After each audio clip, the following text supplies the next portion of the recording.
Mlango wa 24. Yoashi alikuwa na umri wa miaka 7 alipoanza kutawala, akatawala miaka 40 huko Yerusalemu, na jina la mamaye aliitwa Sibia wa Beersheba. Yoashi akafanya yaliyo mema machoni pa Bwana siku zote za Yehoyada kuhani. Yehoyada akamwoza wake wawili, naye akazaa wana na binti. Ikawa baada ya haya, Yoashi alikuwa na nia ya kuitengeneza nyumba ya Mungu. Akawakusanya makuhani na Walawi, akawaambia, nendeni mijini mwa Yuda, mkakusanye katika Israeli wote fedha, ili kuitengeneza nyumba ya Mungu wenu mwaka kwa mwaka, mkafanye bidii kuliharakisha neno hili. Walakini Walawi hawakuliharakisha. Mfalme akamwita Yehoyada mkuu wao, akamwambia, mbona hukuwataka Walawi waitoze Yuda na Yerusalemu kodi ya Musa mtumishi wa Bwana na ya kusanyiko la Israeli kwa ajili ya hema ya ushuhuda?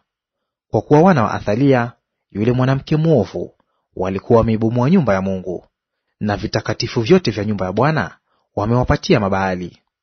Basi mfalme akaamuru, nao wakafanyiza kasha, wakaliweka nje langoni pa nyumba ya Bwana. Wakapiga mbiu katika Yuda na Yerusalemu kumletea Bwana kodi aliyoiweka Musa mtumishi wa Mungu juu ya Israeli jangwani. Wakafurahi maakida wote na watu wote, wakaleta na kutia ndani ya kasha hata wakaisha. Ikawa wakati walipoletewa kasha wasimamizi wa mfalme kwa mkono wa Walawi, na wakaona ya kwamba kuna fedha nyingi, huja karani wa mfalme na msimamizi wake kuhani mkuu, wakatoa yaliyomo kashani, kisha ulichukua kasha na kulirudisha mahali pake.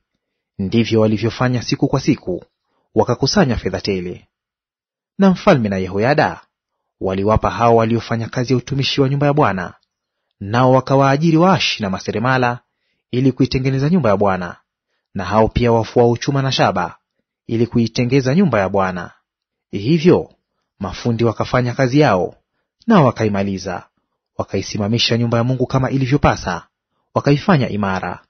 Nao walipokwisha, wakaleta mbele ya mfalme na Yehoyada fedha iliyobaki, vikafanyizwa kwayo vyombo vya nyumba ya Bwana, vyombo vya utumishi, navyo vya kutolea, na miiko, na vyombo vya dhahabu na fedha. Wakatoa sadaka za kuteketezwa katika nyumba ya Bwana daima siku zote za Yehoyada. Lakini Yehoyada akawa mzee mwenye umri mwingi, akafa. Alipokufa alikuwa na umri wa miaka 130. Wakamzika katika mji wa Daudi kati ya wafalme, kwa sababu ametenda mema katika Israeli na kwa Mungu na katika nyumba yake. Hata baada ya kufa kwake Yehoyada, wakuu wa Yuda wakamwendea mfalme, wakamsujudia, naye mfalme akawasikiliza maneno yao. Wakaiacha nyumba ya Bwana Mungu wa baba zao, wakatumikia maashera na sanamu. Ghadhabu ikawajia Yuda na Yerusalemu kwa sababu ya hiyo hatia yao. Hata hivyo akawapelekea manabii ili kuwarudisha kwa Bwana, nao wakawashuhudia, lakini hawakukubali kuwasikiliza. Na roho ya Mungu ikamjia Zekaria mwana wa Yehoyada kuhani, naye akasimama juu ya watu, akawaambia, Mungu asema hivi, kwani ninyi kuzihalifu amri za Bwana hata msiweze kufanikiwa? Kwa kuwa mmemwacha Bwana, yeye naye amewaacha ninyi. Basi wakafanya shauri juu yake, wakampiga kwa mawe kwa amri ya mfalme katika ua wa nyumba ya Bwana.